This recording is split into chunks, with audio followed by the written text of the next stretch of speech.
Hi friends, சாப்பிடலாம் வாங்க. கோயிலுக்கு போயிருந்தேன், பிரசாதம் கொடுத்தாங்க. இங்கே பாருங்க, அன்னதானம் பிரசாதம். சாப்பிடலாமா? இது பாருங்க, சக்கரை பொங்கல். நல்லாயிருக்கு.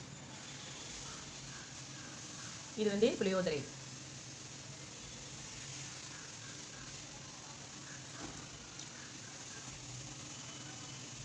சாம்பார் சாதம், சுட சுட சாம்பார் சாதம்.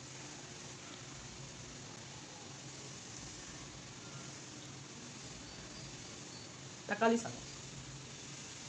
உங்களை விட்டுட்டு சாப்பிட்றேன், சாரி. தயிர் சாதம், பஞ்சாமிர்தம், கோவில் பஞ்சாமிர்தம். என்னுடைய வீடியோலாம் பிடிச்சிருந்ததுன்னா லைக் பண்ணுங்கள், ஷேர் பண்ணுங்கள், சப்ஸ்கிரைப் பண்ணுங்கள், பெல் பட்டன் அழுத்துங்க. ஏன்னா என் ஃப்ரெண்ட்ஸுங்களாம் கண்டிப்பாக